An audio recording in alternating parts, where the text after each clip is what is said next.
Estamos de volta com o programa República para você aí de casa. Hoje o tema Independência ou Morte. No próximo 7 de setembro, Brasil completando aí 196 anos de independência. Mas será que nós somos realmente independentes? Eu vou começar esse segundo bloco falando com o Lucas, que é aluno de Publicidade e Propaganda, mas também fez História na Unimontes. Não chegou a terminar, né, Lucas? Mas fez bons períodos na Unimontes.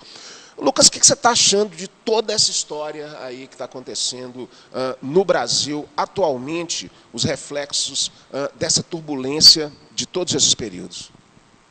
Bom, André, essa questão de todos esses discursos direitistas e esquerdistas, extremistas de ambos os lados, eu acho que é um reflexo também do nosso processo histórico, porque, como dizem, né, o Brasil não é para iniciantes, é um Brasil, assim, a história do Brasil é meio kafkaniana, ela não é tão fácil de compreender assim.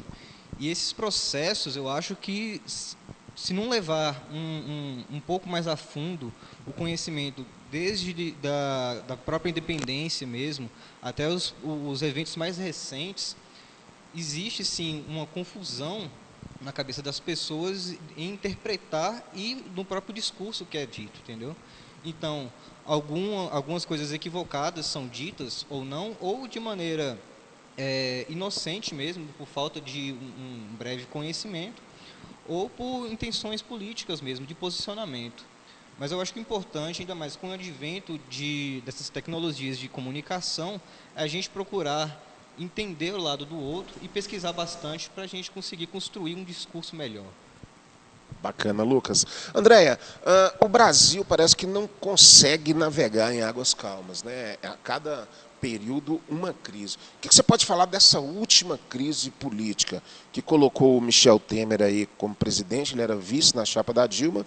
Acho que um dos presidentes com um dos índices de popularidades mais baixos da história, né? Ninguém consegue aceitar isso aí, mas está passando e está chegando a eleição. Mas uma crise que realmente sacudiu o país, né? Com denúncias de corrupção, com a própria Lava Jato, com tudo isso que a gente vê acontecendo. O que você tem a dizer sobre isso?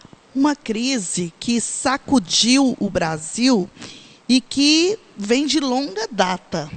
Na verdade, se nós pensarmos em termos de governos, essas denúncias de corrupção, infelizmente, acompanham a história do Brasil em vários momentos.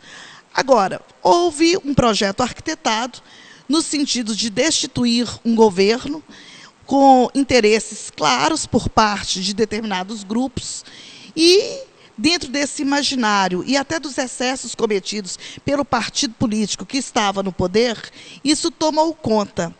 Eu tenho uma preocupação muito grande com as redes sociais e com as verdades postas nas redes sociais, porque nesse momento eu estou vendo muitos historiadores nas redes sociais, historiadores sem nenhuma formação, historiadores de senso comum, historiadores que se colocam como se aquilo fosse uma verdade única, petrificada, que não deixam espaço nem para a dúvida. É uma situação complicada. Ô, Rômulo, eu queria repercutir um assunto também que é referente nesse sentido, que muitas vezes quer se explicar essa situação do Brasil, colocando a culpa no próprio povo brasileiro. O Brasil é um país corrupto porque o seu povo é corrupto, porque a formação cultural desse povo leva a isso. Existe verdade nisso mesmo? O povo brasileiro ele é naturalmente corrupto? Ou isso é uma questão de formação? Que pergunta difícil. E não tem uma resposta pronta. Francamente, acho que é muito simplista a gente atribuir só ao povo brasileiro. Penso que seja um processo muito complexo e que vem desde sempre. E, sobretudo, ao longo do tempo, nós não fomos habituados, e talvez isso tenha muito a ver também com a maneira como as elites econômicas que sempre controlaram esse país atuaram, mas nós não fomos habituados a lidar com esse tipo de coisa, com a noção de ética, de pertencimento também em relação à política. Político não dá em árvore. Cada um que ocupa aquela função lá foi democraticamente eleito, falando do ponto de vista de hoje, 2018. Então, quando a gente fala políticos são todos ladrões, são quem os elegeu? Então, no mínimo, há uma certa tolerância com isso aí, porque se observarmos, por exemplo, a Câmara dos Deputados em Brasília, a maior parte dos quadros que estão ali são pessoas que estão há décadas, que constituíram uma trajetória política. Defendem de interesses 30, 40 anos. próprios de grupos, de corporações, né? É verdade. Ô Lucas, você já participou de alguns processos eleitorais, né?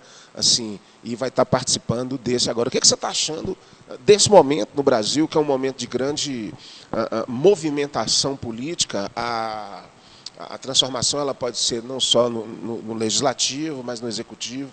É um momento ideal realmente para fazer algo diferente. Você, como jovem, o que você está achando, se você tem esperança nesse processo?